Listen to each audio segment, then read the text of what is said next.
Good evening, everyone. Welcome to the Finance and Performance Policy Scrutiny meeting for this evening. It's an unusual meeting because we've got both over in scrutiny committees here tonight, which is nice. And we have some other councillors here as well to go through the paperwork, through the papers and the discussion to do with the LGR. The first item on the agenda is apologies for absence. So I have Joy Dennis, Richard Landrieu, Alex Jeffries, Emma Beard, Tricia Houghton, and Warwick Halliwell. Have we got anyone else? Nobody else. Thank you. Okay, thanks. So Chris Frank as well. Declarations of members' interests. Basically, if anybody's got an interest to declare, this is the time to do it. Otherwise, we'll move on. Anyone got any interest to declare? No? I'll move on. Item 3, announcements. There is no fire drill planned for this evening, so if the alarms go off, basically it's for real. You know where the fire exits are, over there and over there. And the assembly point is outside the Lynn Cross pub. I'd ask members of both committees and guest councillors and members of staff, please mute your phones or put them on vibrate to minimise disturbance. I also would remind everybody present that this is being live streamed on YouTube, so please bear that in mind. On a point of administration, the minutes and actions for the last meeting were not done in time for this one, so they will be taken up at the next meeting because this is an extraordinary meeting. As you're aware, item 6 on the agenda is to provide an opportunity for members to scrutinise the submission of the business case and proposal for local government reorganisation in West Sussex. We have, as I said earlier, members of the Finance and Performance and also Communities and Place scrutiny committees here. And basically the object of the exercise, I thought I turned my phone off, which is pretty typical. Apologies for that. This shows you can't cater for fat fingers. It's testing. Basically, we've got members of the Finance, Performance Committees in place and other councillors here, and basically this is to give all relevant members the opportunity to review, debate and question the business case before it goes to council and cabinet tomorrow night. What I'm proposing to do is that we'll have a Q&A of the chief executive and leader to clarify and better understand what is being proposed. Then there will be a debate in order to identify and express possible issues or problems with what is being proposed. Just so that members are aware, I will ensure that I feed back the committee's comments to the council and the cabinet tomorrow. Following on the presentation, the members of both Policy and Scrutiny and the other committee will participate in the debate. But to help with running the meeting, even though there are fewer people here than I had expected, I will ask first for questions of the members of the Finance and Performance Policy Scrutiny Committee. Then I will ask for questions and comments from the members of the Communities and Place Policy Committee. And then finally, I'll ask for questions and comments from the guest councillors and then open up the floor to all. This helps with the administration, really. At the conclusion of the debate, when members of both committees have spoken or can speak, I will then attempt to summarise the key points and comments raised with the help of Democratic Services, and these will be documented. Then following the meeting, Democratic Services will draft a written summary of the debate, which includes the views of both committees and councillors, and this will be reported to Cabinet tomorrow evening and will be noted in the minutes of this evening's meetings. Is that clear? Are you agreed? Thank you. Are there any announcements from the Chief Executive? There are no announcements from the Chief Executive. Item 4, resolution of call-in decisions. There are none. Item 5, responses of the full council or cabinet. There are none. So item 6 on the agenda, basically to consider responses of the full council or cabinet to the reports. There are none. approval for the submission of the business case and the proposal for local government reorganisation to West Sussex.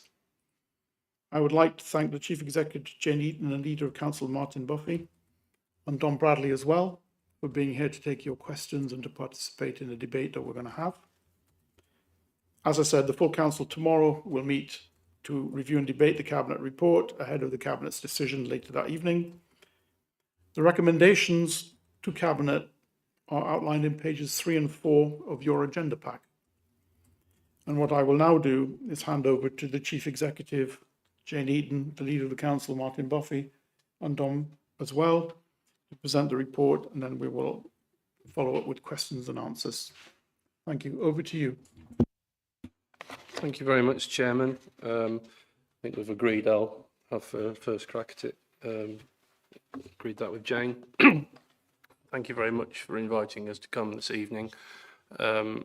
It's a very important decision, very important moment for the councils and much more so the residents in the area. So obviously we want to give the maximum, within the time allowed, the maximum opportunity for scrutiny and debate. So we have a report coming to Council and Cabinet, which you will have had sight of.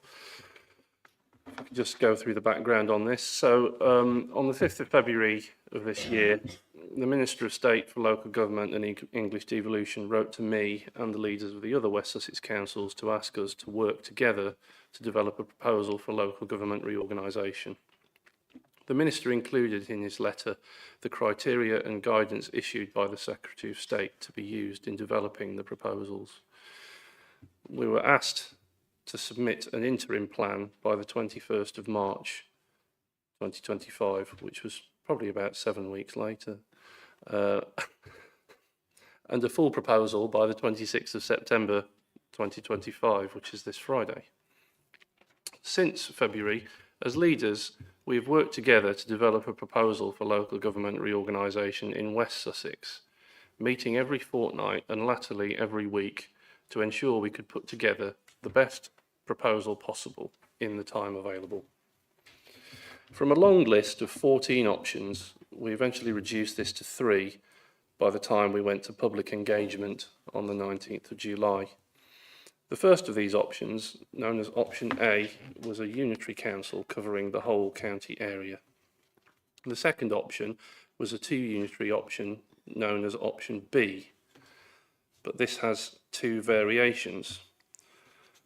Both of these variations, these proposals, include, on the one hand, Crawley, Horsham and Mid Sussex in the Eastern Unitary Council, or North Eastern, and Arran, Chichester and Worthing in the Western Unitary Council.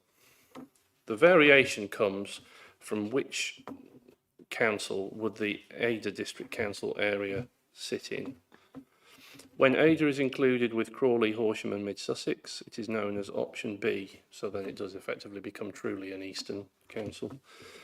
When Ada is included with Arran, Chichester and Worthing, it is known as option B2. So B1 and B2.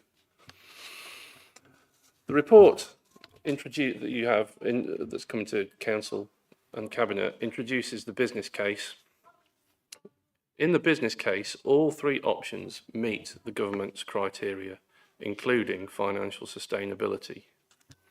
With its mixture of financial and non-financial criteria, there is no obvious answer to the question, which is the best option, other than perhaps what some of you might have as not do any of it at all. But, you know, pressing on. As leaders of the West Sussex councils, we acknowledge we will each choose options based on our views of what is best for our residents and best supports our council priorities. The Cabinet report outlines how I believe the options match our council's priorities.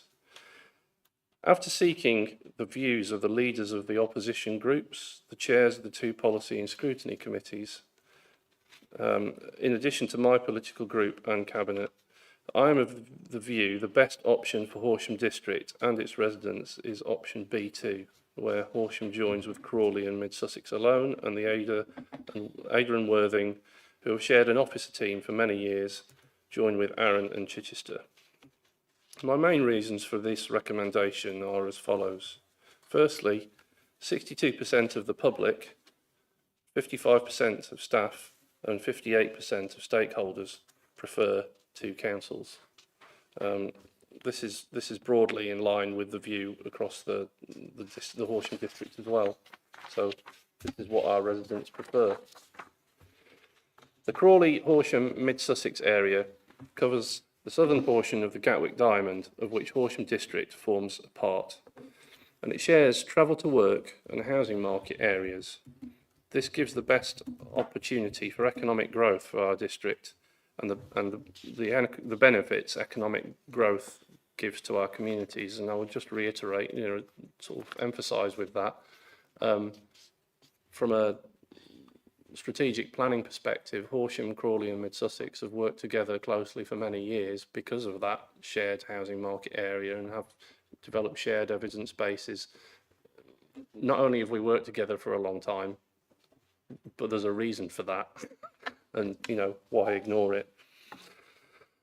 Smaller councils, I believe, allow a more local focus on housing, social care, prevention, critically prevention as we go forward, and leisure and community support services. Having two councils in West Sussex will also mean 4 seats on the board of the Mayoral Strategic Authority for West Sussex, which better reflects the size of the West Sussex population compared to those of East Sussex and Brighton and Hove. And if I just dwell on that for a moment, the assumption is that on the board of the combined authority, which will later be called the Strategic Authority, every constituent member of that authority has 2 representatives. The population of Brighton is less than 300,000. The population of East Sussex is 550,000. The population of West Sussex is 900,000, yet we would each receive 2 seats on the board, which means the residents of West Sussex would be massively underrepresented on that board.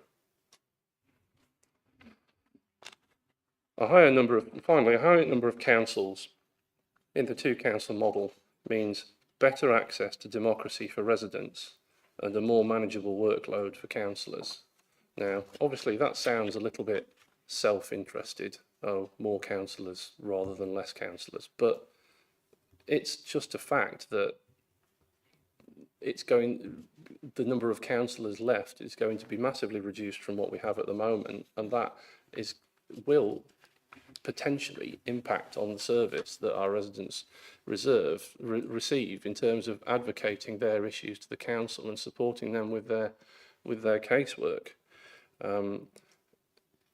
It's going to be a huge change, and I also fear for the impact this will have on the ability of the people elected to those roles to be representative of the communities that they serve, because of the workload that will be required of members of the council. So I'm happy. Those are my reasons that I'm supportive of B2 as an option. I'm happy to take any questions you have on the business case, its appendices and the Cabinet report. And obviously we have Chief Executive Jane and the Director of Resources Dominic here to help with any very detailed points as well. Thank you very much, Chairman. I'm not sure whether Dominic has some additional things at this point, or I'll hand over to you anyway, Chairman, in terms of how you wish to proceed. Thank you, Martin.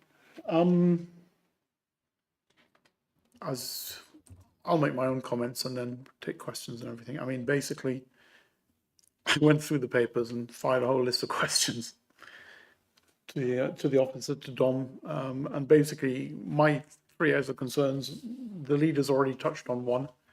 One of my areas of contention with this is that it's a loss of democracy. Basically, there's a much lower number of councillors doing the job, if I can put it that way, and they've got a much heavier workload.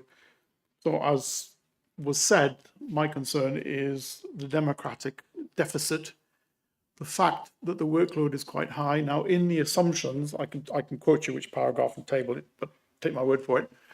Basically, there was increased to the stipend of 25% plus 5% on the extras. But my view is that enough? Because you're going to save some money from getting rid of a lot of councillors, but are you going to get enough councillors, enough people wanting to be councillors to do what effectively is a full-time job? You want to encourage people from a wide background as possible, which means you've got to make it worth their while. So that's my first concern. I think the leader touched on that just now. My other concern was, I've gone through the numbers fairly carefully. There's a lot of assumptions in there, big and small. I mean, some of us have done project management and understand how these things work out. And frankly, I'm not convinced it's going to save any money. So I have a concern that at the end of the day, for all of this exercise, we're going to save little or no money at all, which is not what the government wanted. And my final point that I was concerned about is when you read the papers about the transition modalities and the way the transition is going to be done, I was a bit concerned about a dominance perhaps by the existing county council the county council officers and setup as against setting it up in working together with the district councils. Basically, all of us working together to get to a better result. I'm worried about that transition phase as well.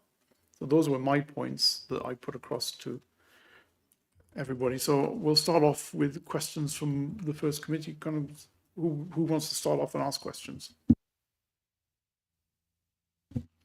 Councillor Grant. Thank you, Chairman. And I'd like to support what you've just said, actually.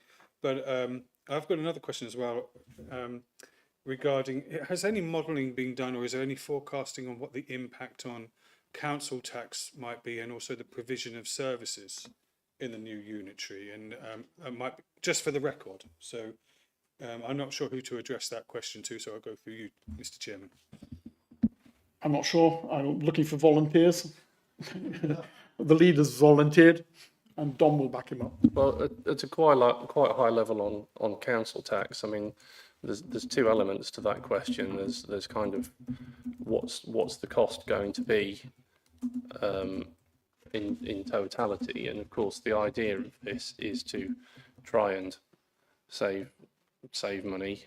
I'll take on board the chairman's concerns around that, but it's that side of things doesn't really make a huge impact on the numbers we're talking about going forward. What's more of a issue is a process that will be need to undertaken called council tax harmonisation, which is where there is no requirement to do this overnight, but obviously you move to a situation where we have 7 districts and boroughs in West Sussex who are all paying different levels of council tax, or at least their residents are paying different levels of council tax. There will always be a difference with this anyway, because parish precepts are not impacted by this process, and so you will always have a level of variation, but that's a pretty small portion of the total. But we have differences across our district in terms of the district and borough council precepts, which unlike some leaders, I'm not going to name names, but they vary somewhere between about £175 a year and I believe, is it 360, something like that. So there's a variation in the parish precept, of the district and borough precept across the county. Eventually, you have to move to a point where if it's one council, you're paying one rate of council tax. Notwithstanding, you'll still have banding, but one band D equivalent. Now, there are options for how quickly you can actually undergo this process. You don't have to go through it overnight. Most places do actually move to the alternate, the harmonised rate quite quickly. I believe historically that's been the case, but there has been one within recent memory. I think was it Bournemouth, Christchurch, and Poole, and I think they did it over 7 years or something like that. That was the staffing, I think. Oh, it was the staffing, was it? Okay. But there is a period of time over which it can be done. And that will be a decision for the new council to make. So this is important, and it is something that obviously will be foremost in residents' minds, but it's not actually part of this process. It's a consequence of this process that will have to be dealt with down the line. But eventually, yes, there will have to be a harmonised council tax rate, and that will mean, in the bluntest terms, there will be winners and losers. Probably more losers than winners. I think there were some more. You had a question around service provision, I believe. Yes. I understand that we have different levels of council tax across the different district councils that are involved. But I was just wondering, on average, does that mean that, in all likelihood, Horsham District Council residents are likely to face an increase in council tax? And maybe you don't know, like you say, it's a and then also if there's going to be an impact on services, or if we've already done any modelling, or something like that. Thank you. There will almost certainly, unless factors of which we are completely unaware befall us, yes, Horsham District residents will be paying more council tax as a result of this process than they would be if it didn't happen. In terms of service modelling, I mean, I'll hand over to Jane. I would say not an awful lot at this stage, but in terms of changes, but yeah. The financial modelling includes some service efficiency assumptions. They're based on percentages and therefore should be treated with caution. There is the optimistic part of me says the opportunities that you get by bringing together people services, by which I mean children, adult social care, special educational needs, housing, ensuring being in a position where you can bring an all-round care for an individual to give them the best opportunities in life. That's the goal. That's the prize, if we can get there. Having spent 20 years of my working life in unitary councils, I don't think we ever achieved it in that way in the unitary councils I worked for. The departments got so big that the bureaucracy made it difficult. And they actually weren't big unitaries. They were smaller than the sort of size we're talking about in either of these options. So it needs very careful thinking about. There is a possibility it could be better. If we use the power of our community services, of our leisure services to support health outcomes and people's development, that could make lives better in our area through this. But at the moment, we haven't done any modelling on that. And I think you shouldn't expect services to be run in exactly the same way they are today. If I can just chip in there, basically, because I asked the question looking at page 61, paragraph 5.8, the last three paragraphs. Basically, if you look at the listing of council taxes as they stand at the moment, the lowest is Horsham at 174.95 and the highest is 343.7. Basically, if you take in the example where we are, if you took Horsham plus West Sussex, which is 1975, with another example, you could see something like a £220 increase in council tax. The problem, of course, is that in the papers they talk about being limited by the 5% rule, I think. Maybe Jane will correct me on that, but there's a practical example, okay?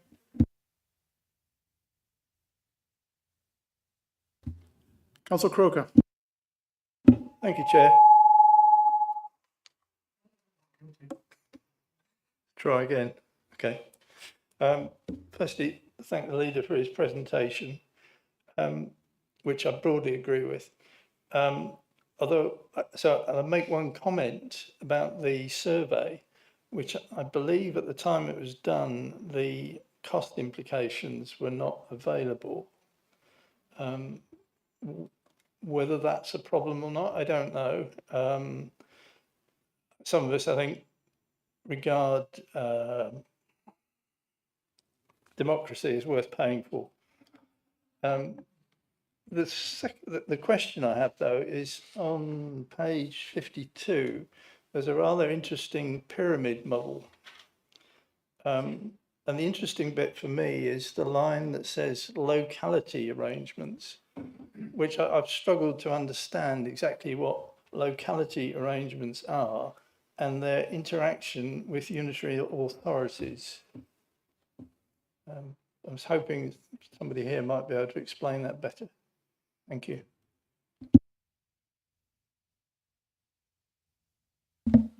You could just bear with us a second while we find the page.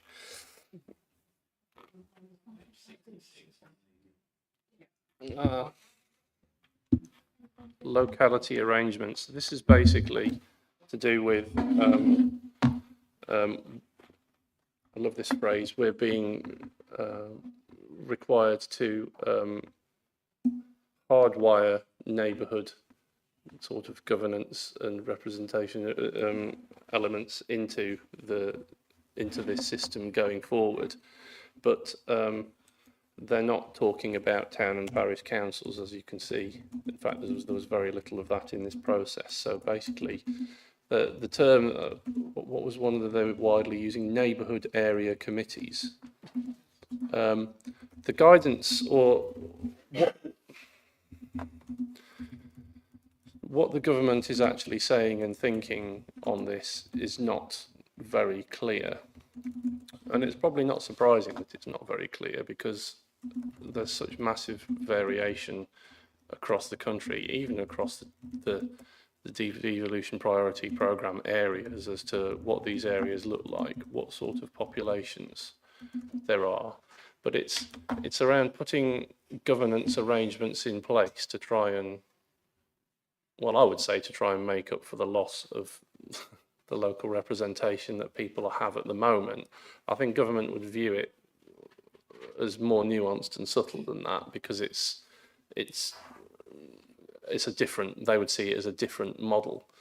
They sort of want to move to a system where, you know, your local councillors are sort of local leaders and conveners of these sorts of bodies, and trying to get more local input into what decisions are made, possibly an element of budget responsibility in spending or input into services, but it's not really very specific at this stage. So I understand why you find it a little bit woolly, because it is. And there, we were not required at this point in time to be able to work up what these proposals are, because essentially that will be developed within the constitution of the new authority, which obviously the elected shadow authority will have a large say into that. I don't know whether I've done that particularly eloquently, so I don't know whether Jane can tidy it up a little bit for me. I think there's going to be either a statutory instrument or government guidance to tell us how we're going to do this. Yes.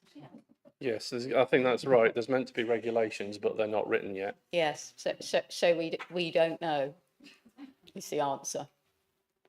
I mean, my personal hope is that we manage to continue to use our parishes for what they're best at, which is providing local services and that important link to our communities. I think they'll still be there, but quite how these area committees fit in with this, we don't know. Previous unitaries have come up with various versions of area committees. Some involve getting parishes and community partnerships and such groups involved. Some involve having a subset of your local councillors and nothing else. So which of those models the government will go for, or whether it comes up with something else, I don't know. But I'm sure we will see more of this as time goes on. Thank you. Any other questions from First Committee? Councillor Ellis-Brown. Thank you, Chair. More of an observation than a question. In the business case, let me get the right section. Page 86. Quantitative analysis, public responses. The headline preference is, from all the survey responses gathered, 62% preferred a U2 unitary model. My concern there is that looking at as it is there, one could argue that's statistical bias because you had only 1% of the population responding. However, I think we could add weight to this by saying if we did a degree of confidence in the response and the variation, the confidence level in that, if we went to everybody, it would be 62%. I make it up here, say the variance was 5%, which is generally the case. We could say that if we went to everybody, it would be between 67% because it'd go up by 5%, and it would come down to 57. So if we went to everybody, we expect a response of between 57 and 67% rather than a specific number here. Because here I think we're open to some challenge that this is statistically biased by the way we've expressed it here. That's not really a question, it's an observation. I mean, I can put it more in detail in an email, but Your response? I would say that's probably reasonable as reasonable as any other way of looking at it. I think if I could just take the opportunity, Chairman, as well to pick up, because there was another observation that Councillor Croker had made about the costings not being available at the time the engagement took place. I mean, and some reference was made to that in the County Council Cabinet debate today. It's a valid point. I mean, I kind of have a view about these things as well a little bit, though, because, you know, some of these things are in the eye of the beholder. Obviously, nobody wants to pay any more. And if you're given a choice between two options on financial terms alone, you'll pick the cheapest one. Or maybe you don't pick the cheapest one. You think you go for the one that's best because the price difference isn't that much. In this as well, something you have to factor in is two things. One, this is a prospective business case that is on the best information available that we have at this time. The one thing I can actually guarantee you about any version of that business case is that it won't be right. That's not because it's not good. That's just because that's how these things are. It's a forward-looking view with the best information available at the time. The other thing that I would put onto that is that you could look at the two business cases and you could simplistically say, well, one saves £30 million a year more than the other one. And that sounds like a lot of money. And it is a lot of money in most contexts. But when you look at the amount of money in the system, even now, across local government, across West Sussex, it's £1 billion a year. £30 million is about, you know, it's about a 3 or 4, you know, depending how round it, 3% say of £1 billion. That's that's less than the county council, generally speaking, goes up every year. It's quite a small, and it won't take much variation from that business case in either direction to completely eclipse that. So on the one hand, you could look at this and go, and no one, I wouldn't want everyone to think I'm being flippant about money, because I'm not. It's very serious business. But when you look at it, it really is not much to choose between the two of them. And I personally am of the view that even to the extent that it is, it's an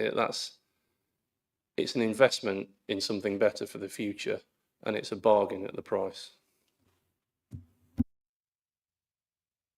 Thanks, Lena. Councillor Walters?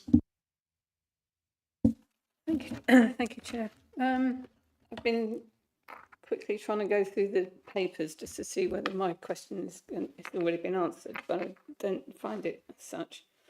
The document talks about housing and homelessness, and talks about focusing on homelessness. We already, by negotiation, take more houses for Mid-Sussex and Crawley to offset numbers and whatnot. How is Horsham going to be protected in the future if we merge now with Mid-Sussex and Crawley, bearing in mind their housing need is probably greater than ours. I mean, I think we're looking there, speaking there about housing targets and, standard methodology or things like. It's not the same as, it's not the homelessness issue, which is linked but different. I think you're right that in terms of our allocations, we've taken allocations on behalf of Crawley. We haven't so much taken them on. We haven't taken them on behalf of Mid Sussex. They were supposed to assist with the Crawley need as well. It's just that's been later than when we were doing it. But the point still stands that you've got different need in different areas and duty to cooperate. At the moment, that's possibly going to go away, but it will be replaced by another mechanism to do the same thing. Essentially, we'll be moving to a system where the housing target is proportionately applied to whatever the area is that we end up in. So if we have a Horsham, Crawley, Mid Sussex unitary area, eventually we will have a housing target for Horsham, Crawley and Mid Sussex that's homogenous for that area in terms of the calculation of the target. But even then, I'm sure there will be some kind of mechanism whereby, but if you've got more, if someone else can't meet their targets and you can, then you'll have to take more. And if we're in a West Sussex unitary, then eventually the West Sussex unitary will have a target for its area. But obviously, the decisions about where those targets are allocated to will be made by the members of that body. Not trying to simplify it too much, but that's essentially, well, the bigger you go, the more decisions about your area get made by people who don't live there.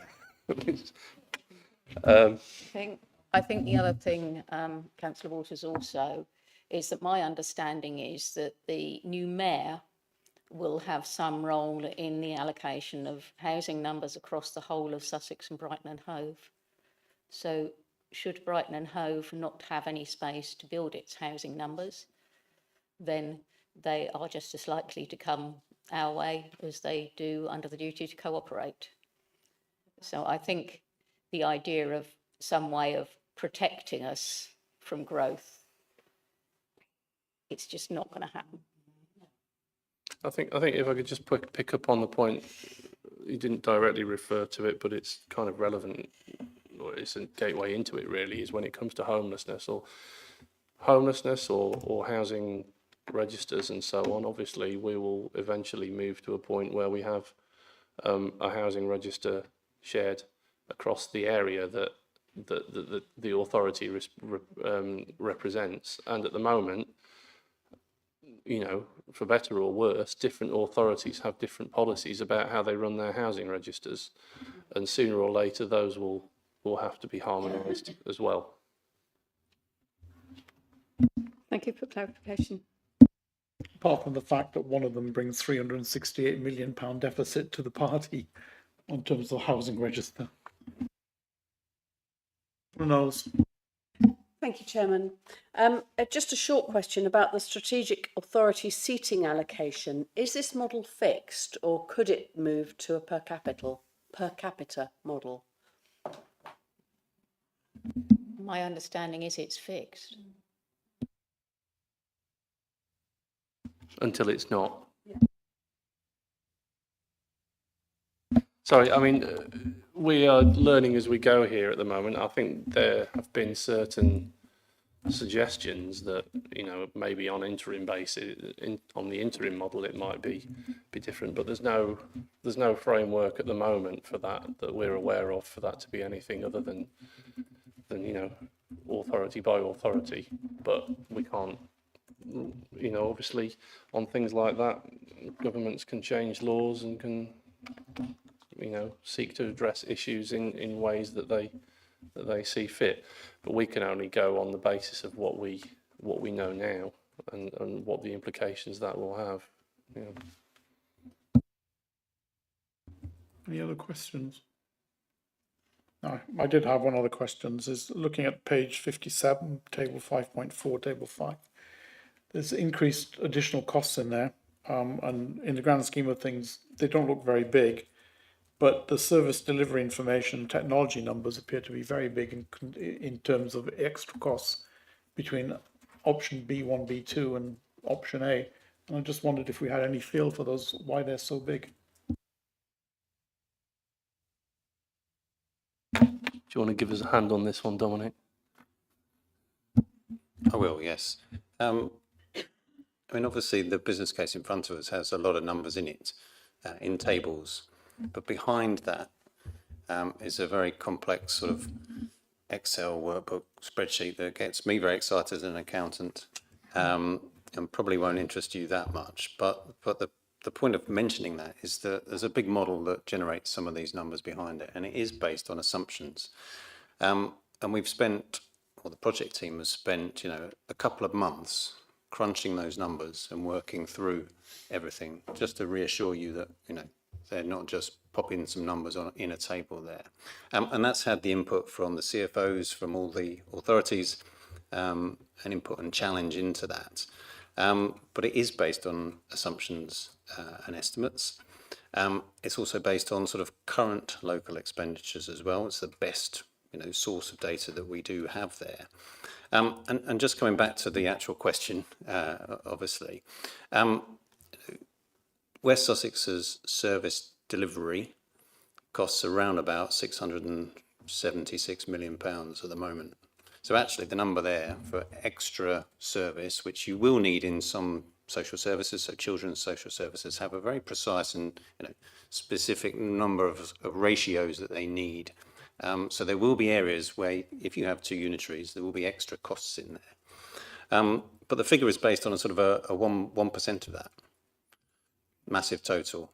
So it pops out as quite large, but actually in the grand scheme of things, 1% of 676 million or 1.2% or whatever it will be is relatively small in the grand scheme of things. And as Martin's already alluded to, the total expenditure of this, these organisations will be over £1 billion. We've also listened as well to those who have already been through the process. So those in Cumbria that have been through the process. Now, of course, the local aspects of what happens in Cumbria will be different to West Sussex. It'll be done slightly differently, as every local authority runs something slightly differently from each other. But in general terms, the process there is roughly the same. You're breaking something up and you're putting it back together again. And their view, as with the view we've checked out with, SIPFA as well, experts in the area, on the tech side, they just say it's going to cost you more than you think it will. So even that number there seems quite high. It'll probably cost more than that. Tech companies know, don't they? As soon as you go to them and you say, well, we have to do this, they add a zero on the end and they've got us over a barrel because we have to do it. There's no choice that says we're not going to do this. So again, rather than put something together that underestimates and we quickly overspend something, I always think as a CFO and the whole group of us decided that actually, being cautious here, not over-promising and under-delivering, we should put in figures that we think are reasonable and probably will happen in this area. And of course, with any budget, we'll have some that go over and hopefully some that come under. And in the grand scheme of things, that will even out. But I suspect that in the tech area, especially, that cost will just keep climbing. Does that give you enough of a steer? Could I add a little bit further on that, Chairman? I think another thing to say about this is that I think this business case is a very, very good, solid piece of work. I think it's a very robust basis on which to go forward. So what I'm about to say is not going to take, I don't intend it to take away from that at all. But by its very nature, it is a compromise. It is a composite view taken by 8 different authorities as to how to put this forward. Some of them would have liked those numbers to be bigger, not just because they want them to be bigger, but in terms of making their case for which way they want to go going forward, they would have wanted those numbers to be bigger. Others would have wanted them to be smaller. What we've ended up with is essentially a composite business case, which we can all stand behind, and which, in basic terms, you know, and we like to think an auditor would sign it off as true and fair. That doesn't mean it's right. So by its nature, it's a compromise. And I suppose that sort of takes me on to thinking a little bit about when it comes to actually implementing this business case, or whichever version of it comes in. I was speaking to the leader of Somerset Council the other day, and you know, they inherited a business case. There was a change of administration between when the decision was made and when the council was elected, and they had to implement a business case that wasn't their preference, but they went on and did it. They also had, you know, because it was a continuing authority, they had a choice as to how they implemented that. Now, they chose to implement it as a merger rather than a takeover, in terms of taking from everywhere rather than just doing things a certain way. They didn't have to do that. That's just how they chose to do it, because they thought that would be the best outcome. Where am I going with this? Well, I think when it comes to, you know, there's having a business case, and then there's actually implementing it. And a lot of how well that turns out, I believe, sits with the organisation that's going to have to implement it. And I actually think that when it comes to implementing it, it's been hard enough compromising across 8 authorities on coming up with a business case. I don't massively look forward to implementing it across 8 authorities, because that's the really hard part. And maybe obviously that's my view, but in terms of how it goes, I think there's a kind of a cleaner point to make on this, in that you can specialise more if you have essentially a smaller or more unique identifiable composite area, rather than having to take a one-size-fits-all approach to how you develop the services and do the implementation, because what needs more focus in one area might not need the same focus in another. So I think that will also have an impact on how these business case figures play out when they're implemented. Councillor Croker? Thank you. Totally different tack. At the moment, county council elections are due to take place in May next year. Do we have any indication from central government as to whether they will again be postponed, as in they will never happen, or we're going to have to wait till February to find out? Thank you. And I appreciate you may not know the answer, so I don't know. It's perfectly acceptable. I mean, the last I heard on this point out of central government, I mean, it was a minister that isn't a minister anymore, but it was like, well, no one's asked us yet, which was selective application of the truth. They might not have been asked in public, they've definitely been asked in private. And by ask, it's not what are you going to do, it's can we have them postponed.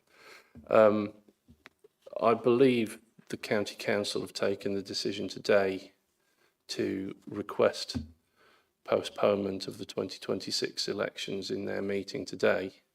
There was discussion about whether that request should go in the joint business case or not. There was not a unified view amongst the councils as to whether it was, so it was essentially left to individual authorities to make or not make requests in their areas. I apologise if I'm incorrect in this.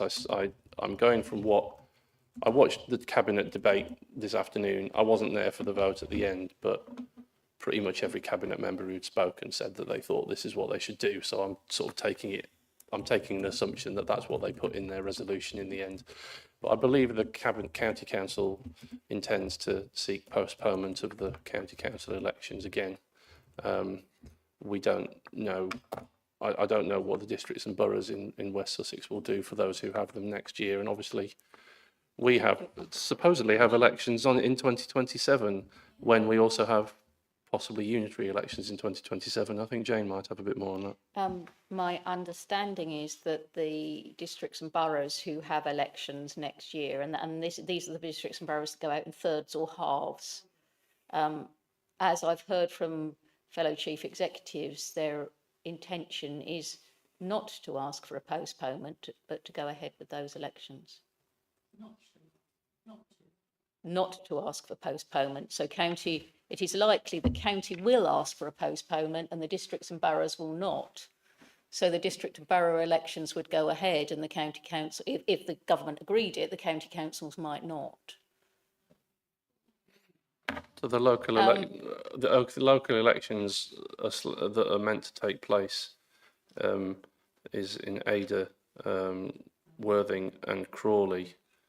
I may have just heard a comment to the extent of all that money, which I kind of understand, but one should bear in mind that we are supposed to have mayoral authority elections next year in May across the entire county and every polling station. So whilst there would be an additional cost to having local elections as well, it will not be the full cost of running those elections. It will be a marginal supplementary cost of running those elections. It's an extra count, basically. And if you're talking about a half or a third, it's not even a very big count. For 1 year? Well, for 2. 2 years. Yes, because you run to the 31st of March 28, so it's best part of 2 years. Thank you for the clarification. I'll move on to communities in place. If anybody from communities in place, then I'll open, as there are so few, I'll open up as well to other councillors. Councillor Finnegan. Thank you, Councillor Clark. First of all, I really appreciate the huge amount of work that's gone into this and how difficult it must be maintaining discussions with all parties involved and pulling the piece of work together in such a short time frame. So thank you. Councillor Grant has already asked the question I was going to raise about council tax, and I think Councillor Boffey and Councillor Clark have already mentioned about councillors, and I just wanted to reiterate that point really. I have concern about councillors following the local government reorganisation. Options A, B1 and B2 all assume fewer councillors, resulting in sort of lower costs post-vesting day. With a working assumption, I think, of 100 for a single unitary and 70 per unitary for a two-unitary model.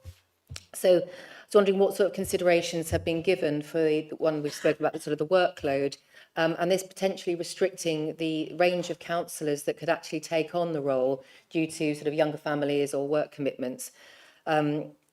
Based on the numbers, I just think that B has to be better than A because there's more councillors involved. But also, has there been any sort of assessment of the impact on officers' time in the light of fewer councillors, that the work then may go to the councillors due to the number of emails and caseload? Thank you. On the latter point, there's been no consideration of the impact of this on officers. Our report clearly points out the impact on councillors and the impact on the potential demographic of people who will be able to be councillors. But it is the Boundary Commission that has said you cannot have more than 100 councillors. And it has also said that you obviously you have to base, because you have to draw your boundaries in order to say how many councillors you need, and you're not allowed to go over 100, you need to take an existing boundary. So you have to either take a district ward, a parish boundary, or a county division. I think from very early on, those of us looking at 2 said, let's just put in 2 per county division to start with, because that seems easy, it seems simple. That's how we got to 140. It wouldn't be exactly 70 each, because one would be, I think, 76, 66 or 74, 66, something like that. It's slightly off, but because of the slight difference in size. The county council has had a working group, a task and finish group, that has looked at this, and they looked at it a slightly different way, in that the councillors in that working group, and it was cross-party working group, looked at the number of committees and so on that they believed they needed to hold in order to run the authority. And they came to the conclusion of 96, which is why in some places you say 100, you will see me say 100, because 100 was what the business case said. But the 96 is the recommendation from the county councillors who've looked at it. That seemed to me, on reading their paper, to be based wholly upon the workload of the number of committee seats that needed to be filled in a county council type structure, and did not include what the caseload would be. And my personal concern as an officer who's worked with councillors for many years is that the district and borough caseload is very much bigger than the county caseload because of waste, council tax collection, homelessness and planning. So if I look at the inbox on complaints, those are the 4 big ones continually, and they sit in that district council workload. So for county councillors on that working group who are not also district councillors or have never been district councillors, they may not be aware of just how big a piece of work councillors will face. And I think it, to me as an officer, it seems to me one of the saddest things about this is a reduction in the number of councillors, because if we lose the variety of our councillors, then we end up perhaps back where we were in earlier generations when councillors came from a certain demographic of retired people.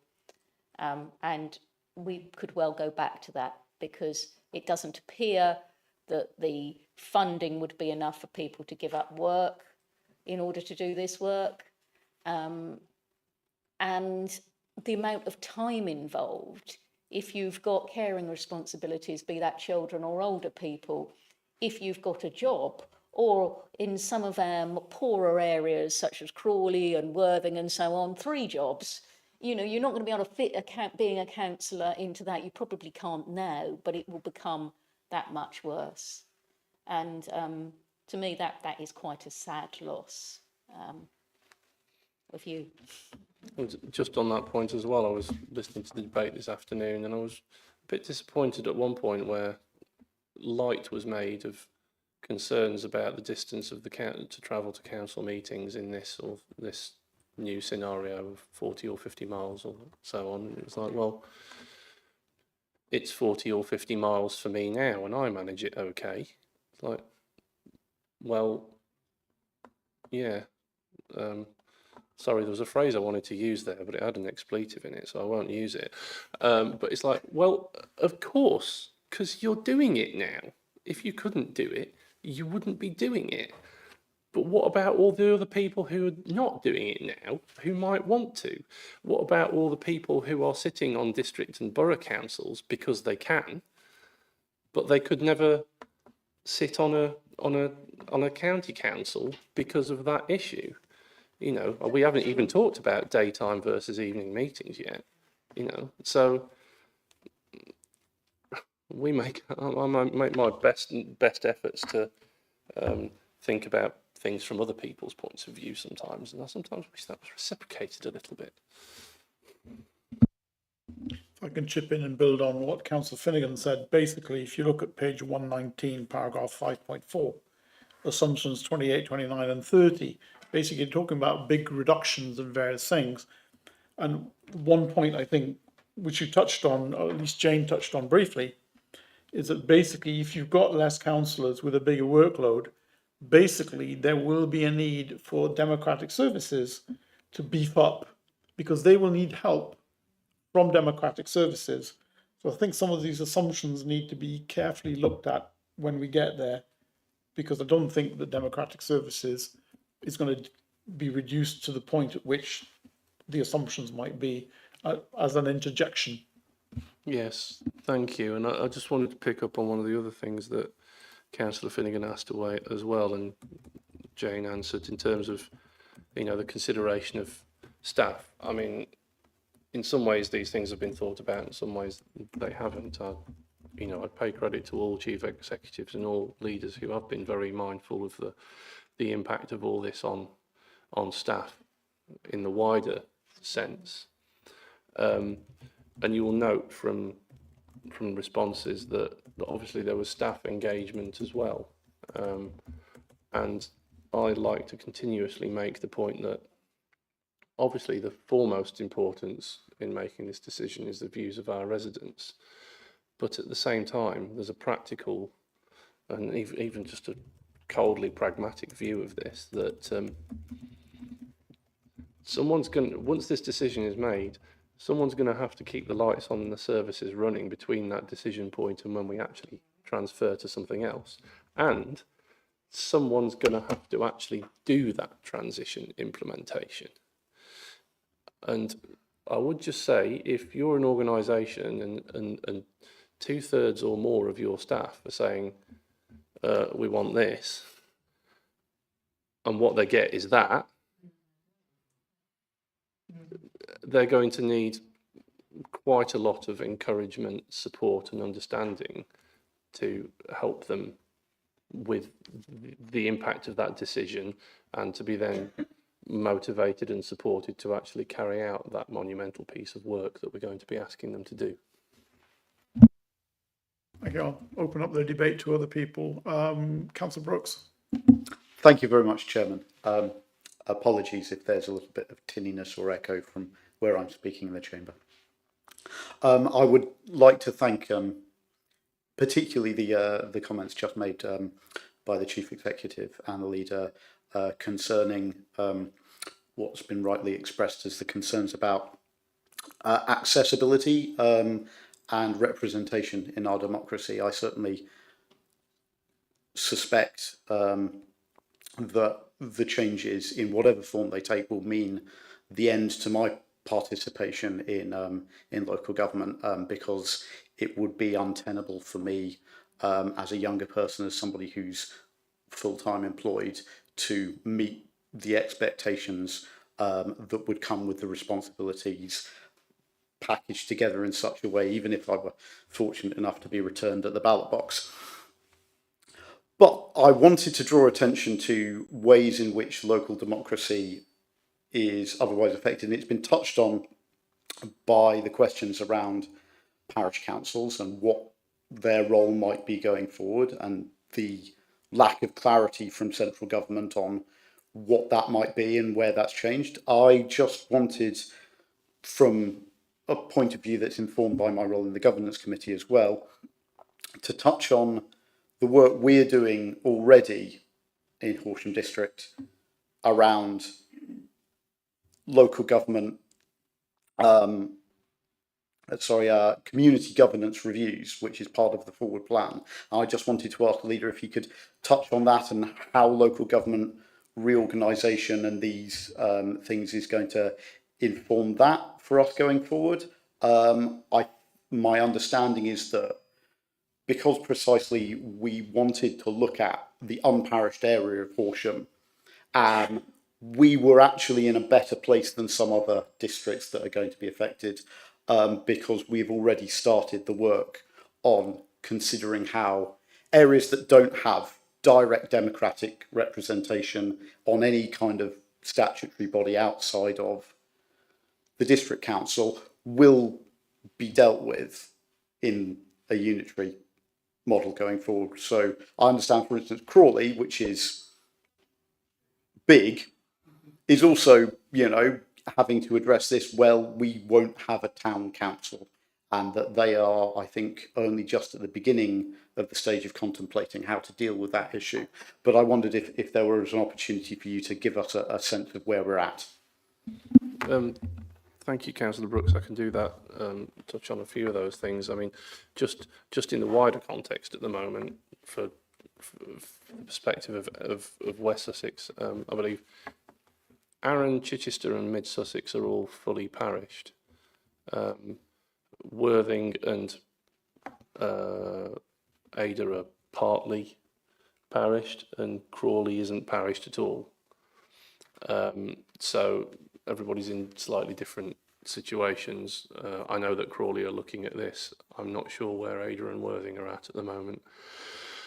And also, to not wanting to take too much credit, I think we should be those of us in the town in particular should be grateful to the neighbourhood forum, because actually the reason we've already started on a community governance review in the unparished area isn't specifically because the district council wanted to do it, but because it was required to do so by the neighbourhood forum, and that decision was taken to trigger that, or that request was laid shortly before this whole merry-go-round began. So we can be grateful to them for our head start on this.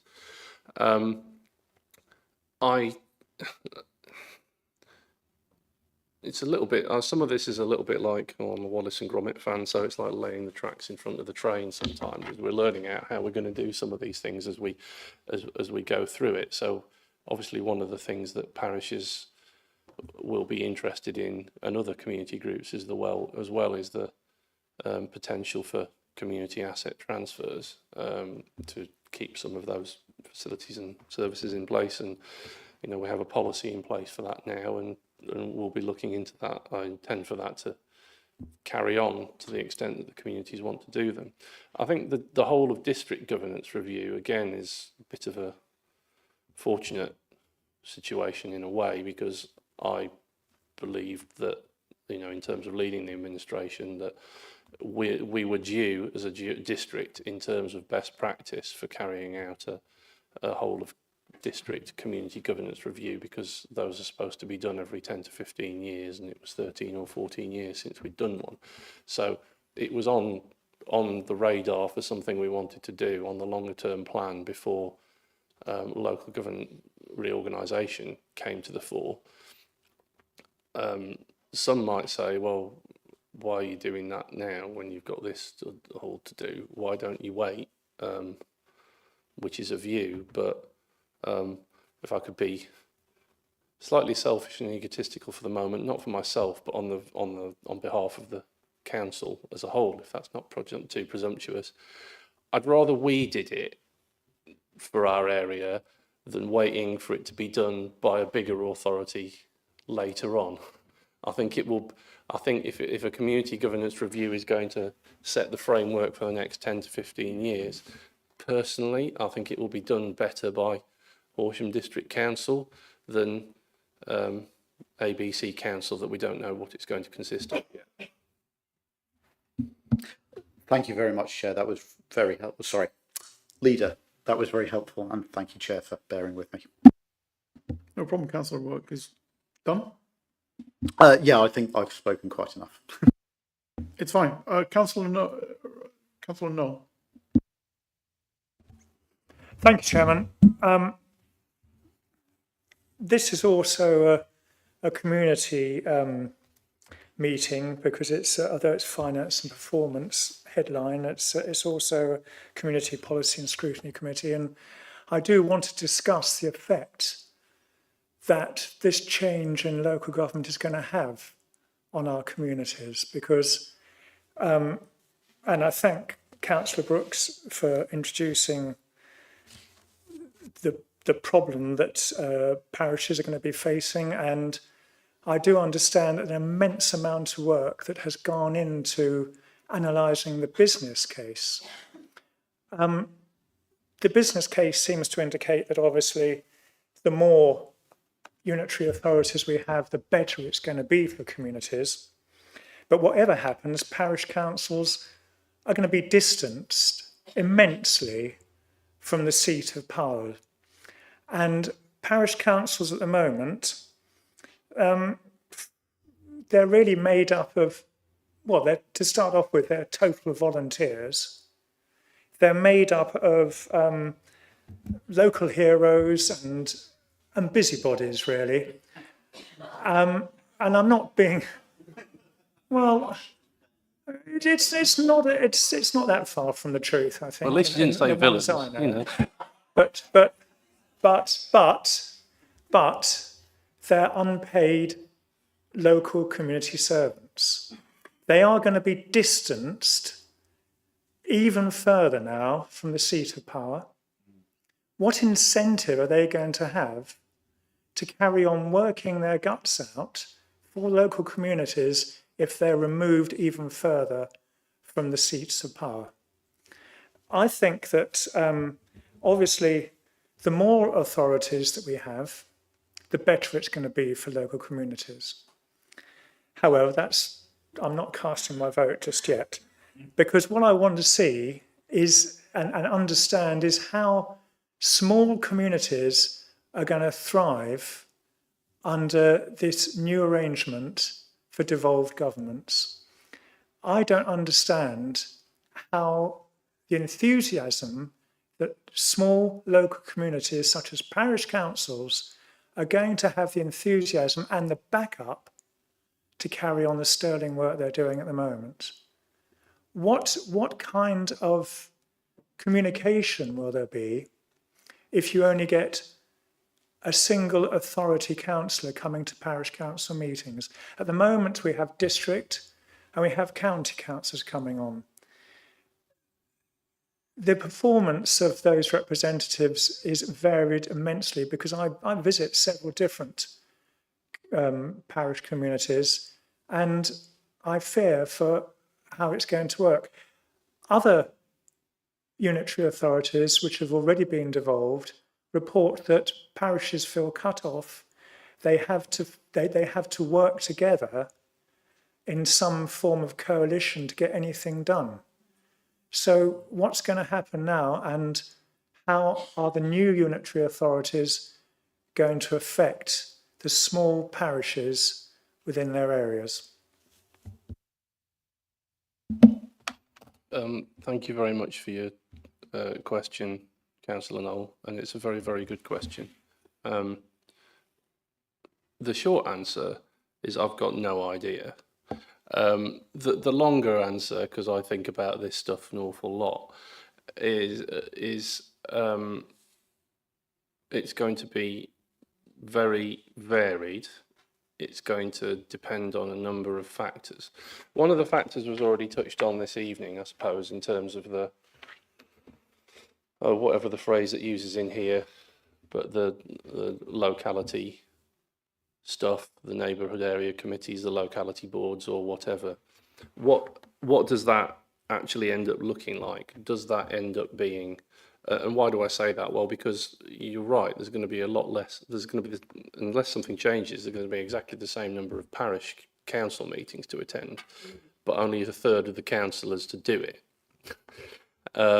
So maybe this local or locality boards or whatever, or network can help deal with some of that, in that, well, maybe they're not actually coming to all of the meetings, but maybe there's an interface through that between parish councillors and unitary councillors and whatever. But I don't know, because they haven't been built or designed yet. We don't know what the guidance is going to say. I think there's no doubt that there's parishes, including town councils, but parish councils come in all shapes and sizes. There are some parishes in England, I won't cast aspersions about anywhere in particular in this district, but where there's a very small electorate, very little capital or assets or whatever to do with the parish council, and very few services provided. And that's not a bad thing. Nobody complains about it. That's the way things are, because maybe they're happy with the services that are being provided at a higher tier. But that's going to be a problem, because they will face more challenges to be able to actually expand into any of that space and fill any of that void. I think there'll be other areas where, you'll have very high population and very more, hard to find the right word, evolved, developed, I won't say developed organisations that have already potentially got the wherewithal to do more and expand and do more, should they wish to. And then, if I'm cutting this into three broad categories, there'll be some in the middle where it's a question of ambition, in a way, in that lower tier, but also confidence. And I think that's the thing where we can potentially come in the future if there's an aspiration to do more at that parish level, but right justifiable fears and concerns about whether that can be done. I think we, as local representatives and local champions, have a responsibility to give encouragement to that and also seek what support can be given by what are currently the higher tiers to actually realise some of those ambitions to provide more services. And all I'd say is that sometimes the question then gets, well, who's going to do this? Who's going to want to be a parish councillor and do that? And sometimes that'll be a challenge. But then there are also, I think there are people who might want to get involved in their town and parish council at the moment, but at the end of the day, they don't end up deciding to take that step and do that because there possibly isn't necessarily enough there for them to get their teeth into. And maybe in the future there will be. So I think we're in a period of evolution and change, and we're going to have to see where it comes to. But I would like to think we're all going to be up for playing our part in supporting our parishes and potentially town councils along that journey, because I think it's going to be very important. I don't know whether that really helped you or not very much, Councillor Noel, but I know Jane's got something she wants to add. A couple of thoughts. One is that in some of the large unitary areas now in rural and coastal Britain, the parishes have grown and grown quite significantly. So parishes like Weymouth, Taunton, Chipping Norton are having teams of staff of 60 or 70. So they're getting quite big. They're almost getting up to the size of the old rural district councils or the urban district councils. That they're growing to fill the gap. So that's one optimistic thought. And the other one is about what can be done with locality working. And I'm on the Chief Executives group of the District Councils Network.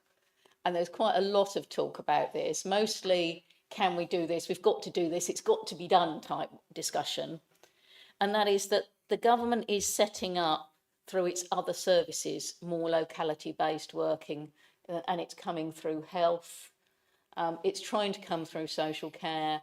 It will come with some of the work we're looking at about active leisure at the moment. And I think there's a whole piece here that's really quite exciting. And I know the Director of Public Health at County is quite excited about it, about we can get some of this stuff done locally.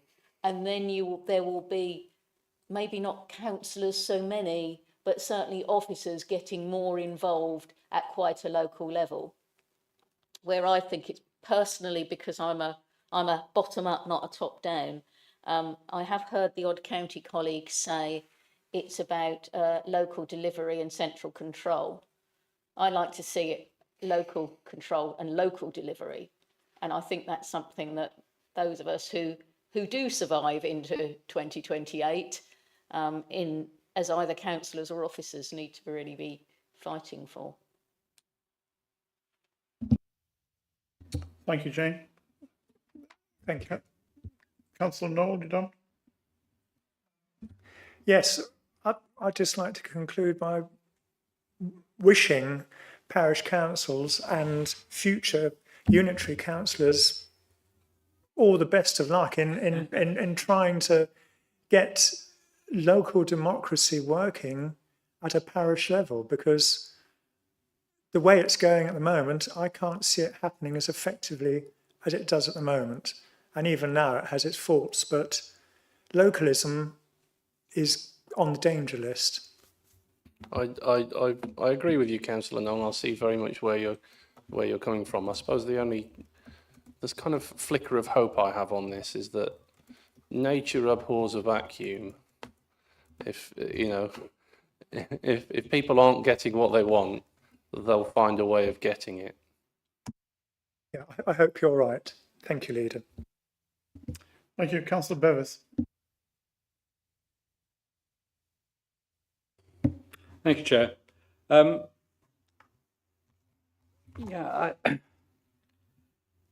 I've been quite conflicted about this whole thing, but first of all, I'd like to congratulate the leaders and officers that have produced this report in an incredibly short time, and I know how difficult that is. But I tend to sort of go along with the chairman's scepticism about what's happening. In order for this report to be considered by central government, it's got to conform to various evaluation criteria. So it's a very positive report, but doesn't necessarily reflect what's going on the ground. Maybe it does, but I don't think it necessarily does. It's kind of like Mandy Rice Davis. Well, it would, wouldn't it? But there are things that worry me, things that are going on. There's quite a bit of discussion about cost savings. The government are always keen to save costs, especially when it's not them that are having to make the cuts. And I think it was interesting the other day that integrated care boards that are being required to sort of shed about 50% of their staff have stopped because they say we cannot afford the redundancy payments that we are going to have to make in order to conform to what the government wants us to do. And I worry that in looking at the cost reductions in this exercise, we might even end up in the same boat, that we're trying to shed staff and we can't afford to do it. And from a personal point of view, I take what the leader says, that this is a composite business case agreed between the districts and boroughs and the county. And it's kind of like the old-fashioned Labour Party composite motion. It doesn't really appeal to anybody, but nobody can completely disagree with it. And it's a worry that I would have liked to have seen backbench councillors have a lot of time to go through this in a lot of detail and say, this point, I really don't understand it, or I really disagree with it, or it just doesn't make sense. I would like an explanation. I understand that we haven't got the time and we haven't got the resource probably to do that. And also, because it's a composite report, there probably isn't anybody that is going to stand up and say, well, this is exactly how it's going to be, because it's kind of a best guess. So I've listened to the discussions tonight with a lot of interest. I feel I understand it. I mean, having read the report, that hasn't got any subtlety in it. The debate tonight has had that degree of subtlety. It has provided some explanations that are not there on paper. But I'm still uncertain where my hand will go up tomorrow night. Thank you. Thank you, Councillor Beres. Any comments, Leader?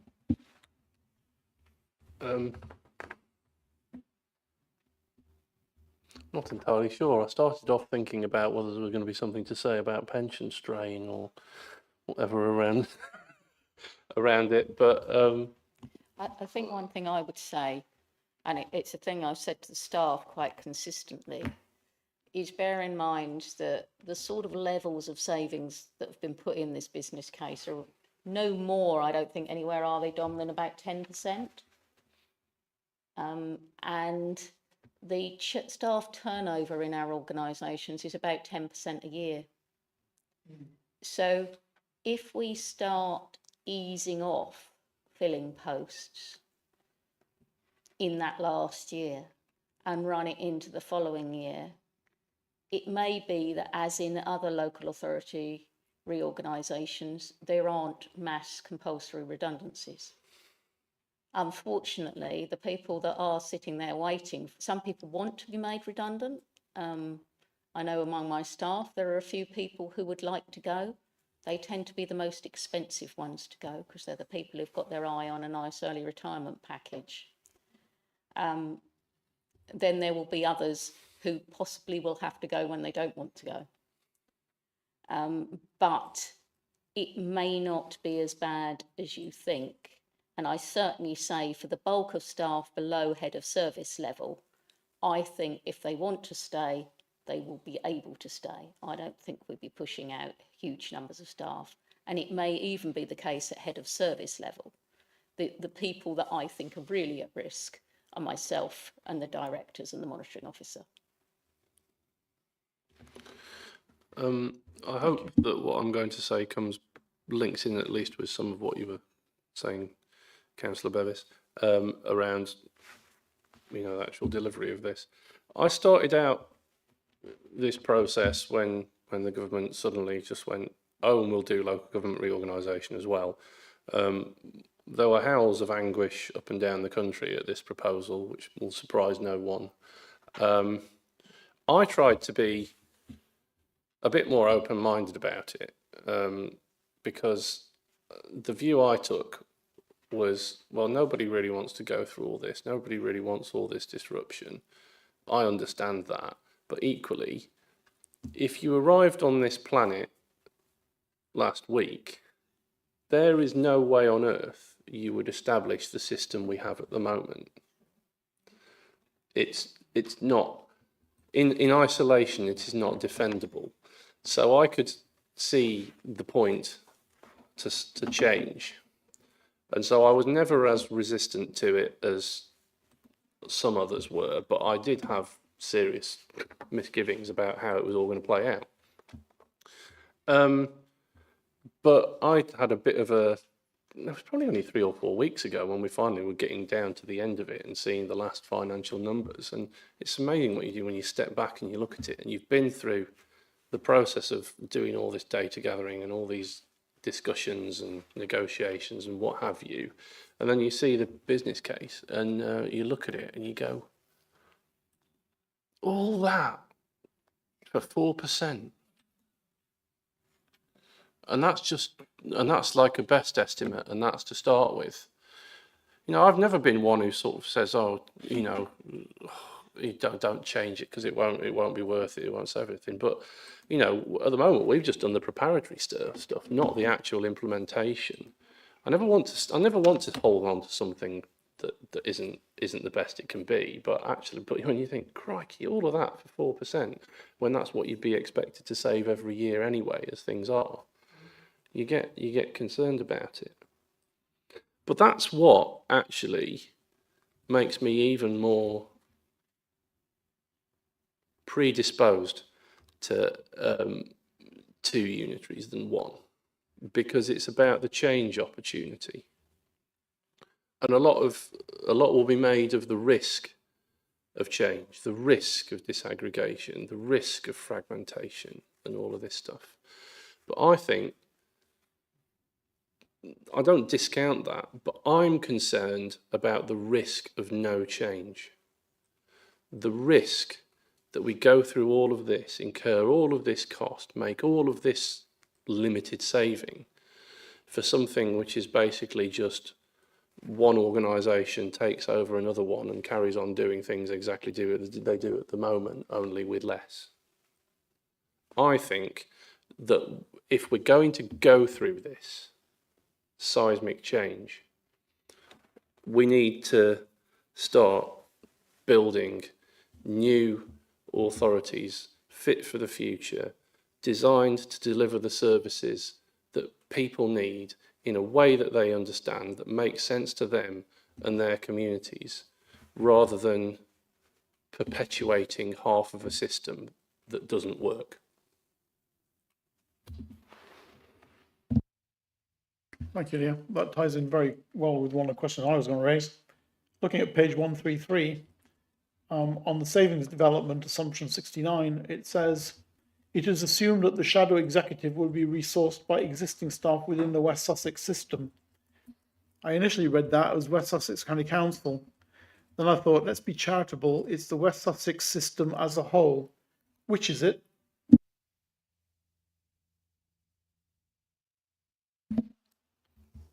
I believe it's the West Sussex system as a whole, but But I would say there isn't really a clear answer on that, because it partly depends on which option we end up with, and who's calling the shots about how they're going to do it.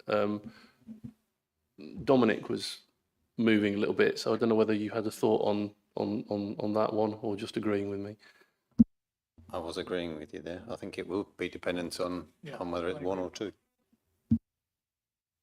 I'm not sure of how aware you are of the potential impact of continuing authority, but I think I've mentioned it before, but continuing authority, if it were a single unitary and county got continuing authority, then that would imply that it would be the staff from the county council, not from the districts and boroughs, because that's what continuing authority allows you to do. I'm not saying Lee Whitehouse at county would do that. I think it's possible he wouldn't, but others have done so.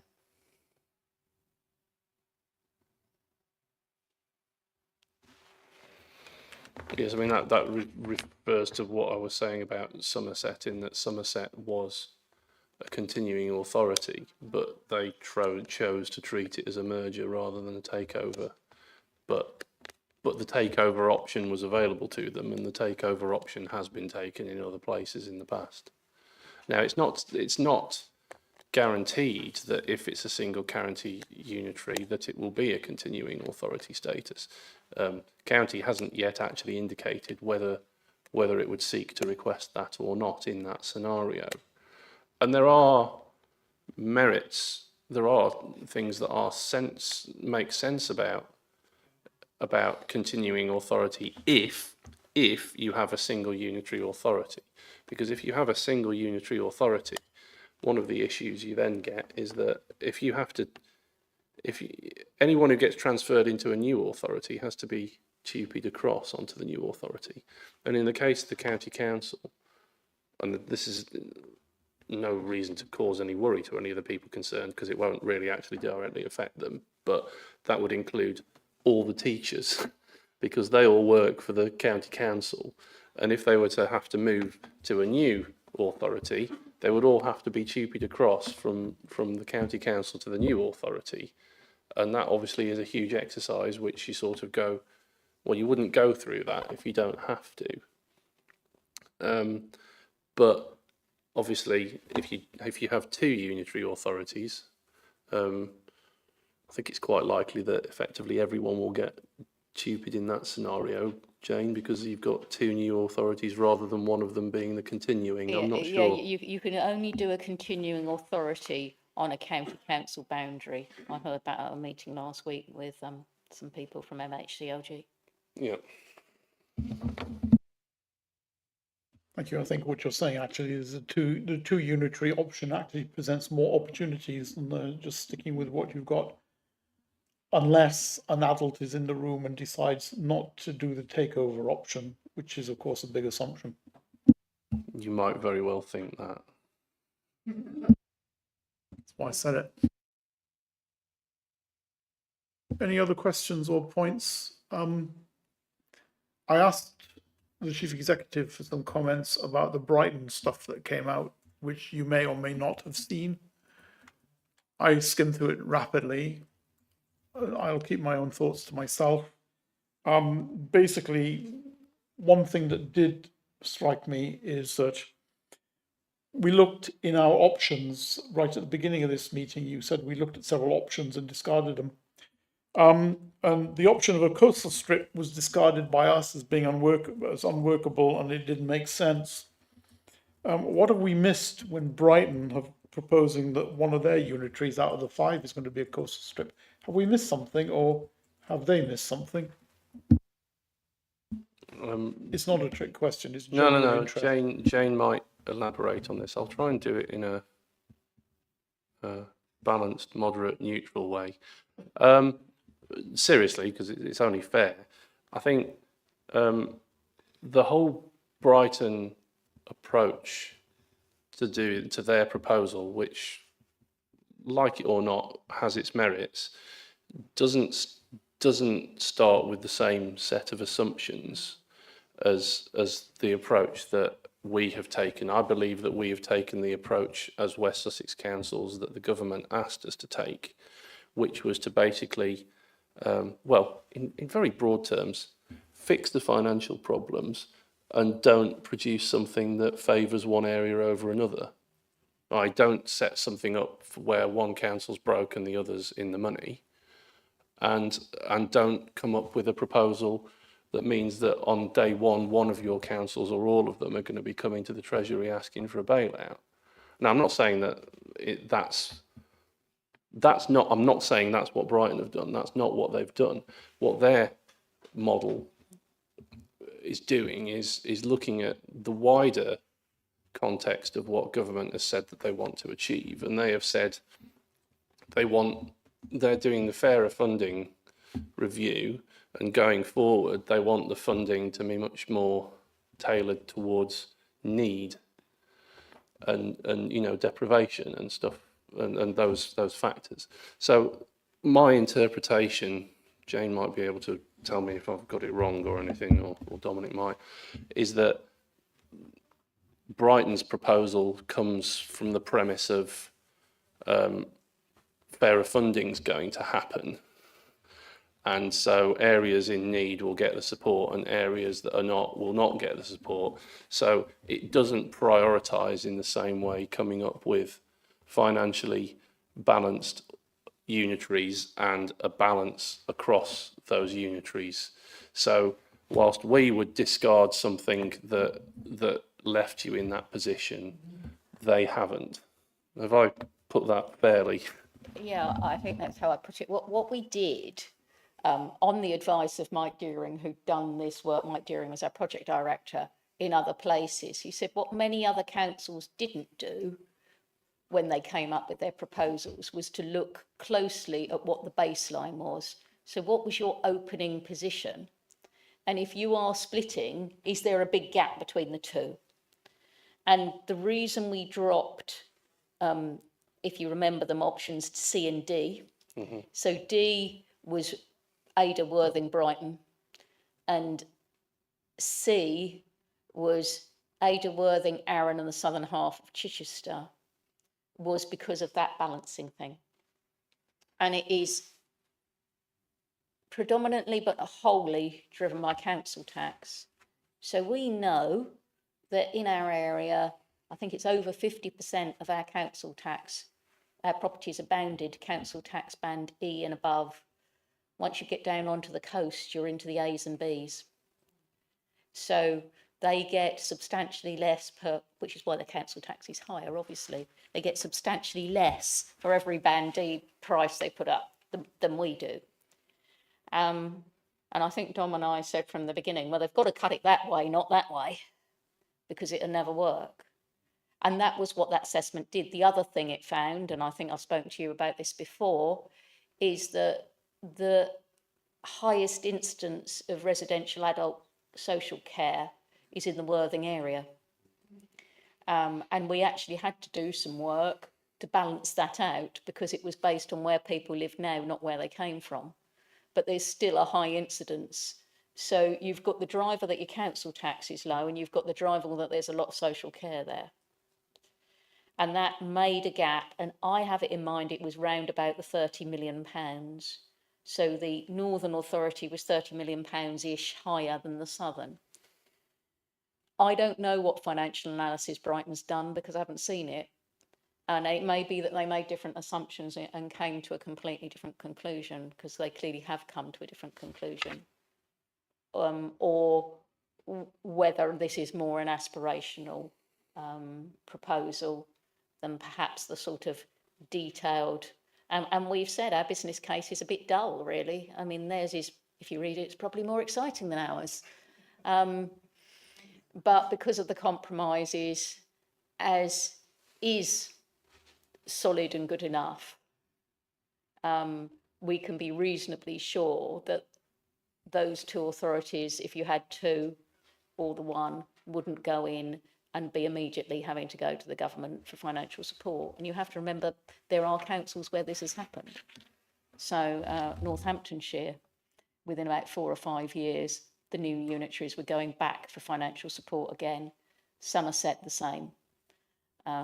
So it seemed to us And I know Mike felt, having worked on Somerset, that it was really, really important that we got this base right, and we spent a lot of time on it. We think in areas where councils have kind of split and done all their own business cases, this probably hasn't been done in the same way. And what Mike says has happened in the past is that people do it after they've got told what their model is. We did it up front. So it might be boring. It might not be as whizzy and exciting as Brighton, but it's safer, in my opinion. But I might be wrong about that because I don't know exactly what they did. In some ways, I would have loved to have taken the approach that Brighton have taken with their business cases. This is going to be offensive about myself, but not about them, so please don't take it the wrong way. But that's because I'm a closet megalomaniac. And I would like to sort of say, I know how to fix everything, and we'll do it like this, that and the other, and don't worry about things the way they actually are. Think about how you'd like them to be. And in many ways, maybe not doing that is a bit of a missed opportunity. But I think there's also kind of a bit of a reality about some of this stuff. We know we took our approach, we took our cue from what the government had asked us for, and stuck to that. But I think actually it's ended up being the right approach to take, because governments come and go. Priorities change, policies change, treasuries change. Well, not that much, but you know, you can base your whole model on a more optimistic view of how funding is going to work out, and it might actually work out that way for the next 3 years. But what happens when a government changes and it's not like that anymore? Ours is based on a baseline that we have confidence in. And I'm reminded of something I said in a debate on a completely different topic last week. But, you know, our job, it might not be much fun, but our job is to come up with solutions for the world as it is, rather than the way we would like it to be.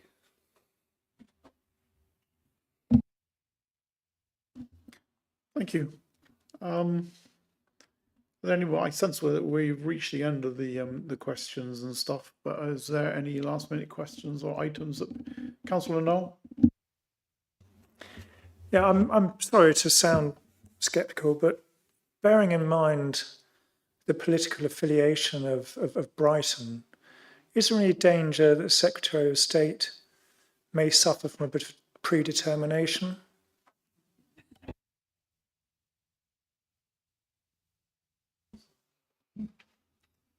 I won't reuse my Francis Urquhart quote, because one thing, it would be unfair. Just be honest about this. Who knows? You come up with a theory about what's going on here, and I'll tell you someone who's promoted it so far in the raging discussions around the country about this. I think Jane would agree with that. And after a while, you hear so many of them, you just think, oh, I can't really deal with this anymore. I just need to get on with it. They might not. It doesn't help that we've had a clear out at MHCLG within the last few weeks. So, you know, we sort of thought we knew to a degree what ministers thought, although you could never really be sure. You can never really be sure which set of ministers it's calling the shots either, whether it's MHCLG, Treasury, Cabinet Office, Number 10, who knows. But quite a lot of those have changed in the meantime. So I would be sceptical if the proposal that Brighton have put forward, I want to be fair to them, because I get on with people at that council, and there's some really good people, both officers and members there. So I don't mean any ill will in saying this, but in my opinion, if that proposal goes very far, something isn't quite right. But that's just my opinion. I can't really say a lot more than that, really. Thank you. Any other questions or points? No? All right. Well, I'll draw the debate to a close and thank the leader and chief executive for having fielded all these questions. Now, what I said in setting up this meeting is what I'll do now is I'll ask Judy to sort of read back the main points that she has teased out of what was said for your agreement and sort of saying whether this is your views of what was said and the concerns that we've raised and the points we raised. Unless you want me to do it. I'm happy to. You happy to do it? Yep. Okay. Thank you, Chairman. If I haven't got the nuance quite right, then please feel free to correct me on something. I've tried to put it in particular themes, if you like. In terms of financials, no proof of cost savings. It could cost more despite the modelling. There's lots of assumptions on the financial modelling, but it is a compromise between 8 authorities. A potential concerns around council tax harmonisation and the impact this may have on residents. An observation about service delivery and technology costs being higher in 2 unitary authorities, but that was explained by the Director of Resources. Concerns about, this is one I'm not too sure about, concerns about the new authority potentially not having the money to make the savings required and the cost of redundancy. Is that about right, Councillor Bevis? I think so, yeah. Fab, thank you. In terms of transition, how this will work, whether it will be led by a district or county, the comment that may depend on which option is taken forward, and query about continuing authority status, comments about housing, any protection locally from housing targets. I think the answer was that it was unlikely. There was also a comment about the debt on housing in other areas. There was a comment about the impact on services for local residents. And also in relation to councillors and democracy, a reduced councillor to person ratio. Whilst there could be a raised stipend, there would be a higher work burden. It would be harder to attract new councillors. We need to attract a wider demographic. The new arrangements may exclude many due to personal circumstances such as travel, jobs and caring responsibilities. An increased need for democratic services to support councillors.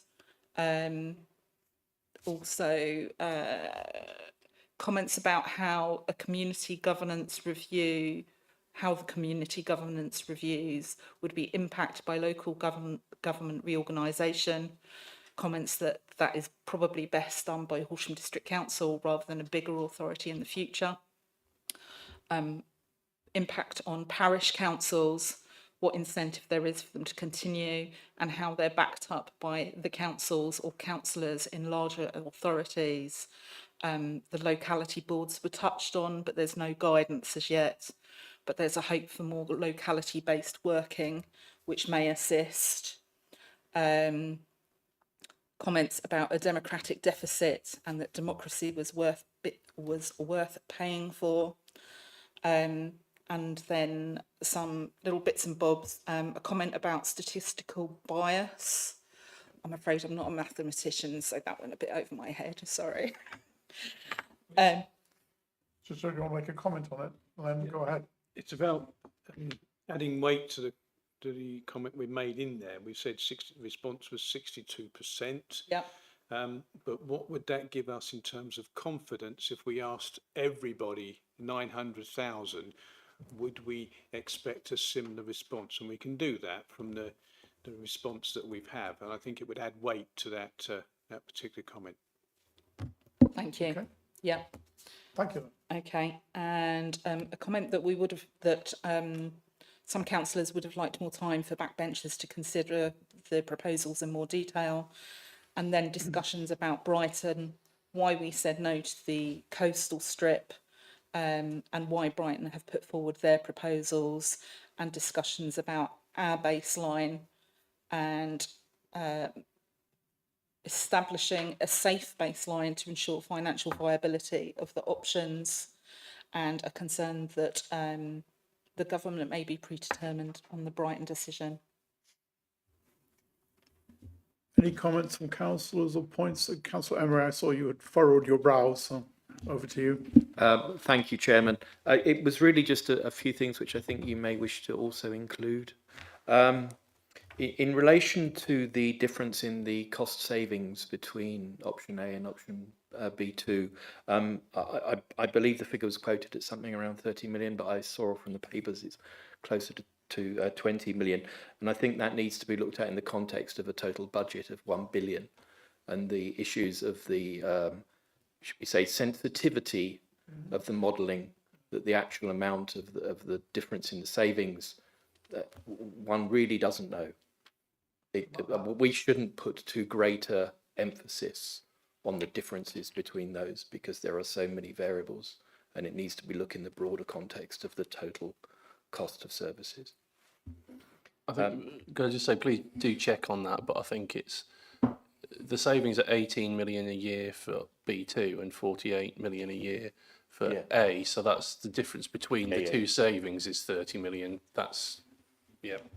Yeah, thank you, Leader. But it's 30 million ongoing. Right, okay. And the other thing is, I wonder whether we need to make reference to the dates of the various elections.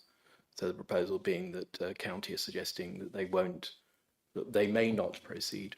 Their recommendation would not to proceed with elections next year, and that certain of the boroughs and districts will take place in 2026, and that our council would be doing them in 27. You mean lack of clarity? Yes, lack of clarity. Thank you. Thank you, Councillor Emery. Any other points that, I mean, basically, as I said to you, I mean, are members of both committees happy with that sort of summary and that sort of report, and broadly in agreement with what's been said? I can ask people just to say yes or no. Thank you. Well, the point raised basically will be reported to Council and Cabinet by myself, and I will take that on for tomorrow with the agreement of the Chairman, and essentially take it to Cabinet as well to represent the feedback from both of these committees and guest councillors. So thank you for that. That's the end of item 6. We'll move on to item 7, which is update from task and finish groups. Basically, because of the activity on local government and everything, and the take-up of officer time, basically the task and finish group activity there's been none. Basically, we will resume on the task and finish group, the one on S106 in particular, we will resume in the next few weeks. And I know that basically other S106 opportunities are coming along down the turnpike, and we will take those as they occur, particularly from Councillor Finnegan's committee. So that's item 7. Item 8. You will have seen in the agenda the work programme for the committees, both of the committees, well, this committee, and I will take it as read, unless anybody has a comment on an item that they wish to raise at this point, in which case please let me know. Or can we take it as read? Yep, okay, everybody's in agreement. Cabinet forward plan. The current forward plan is included in the agenda pack. Again, I take it that you've all read that and that you note them. So unless there's any comment, we'll take those as read as well, yes? Great, thank you. Urgent business. There is no urgent business, and all I would say is I'd like to thank the leader, I'd like to thank the chief executive, and I'd like our Head of Service, our Director of Finance, very much for having done all this work and answered all your questions and for their patience. And I will draw the meeting to a close. I will wish you a good journey home. Thank you.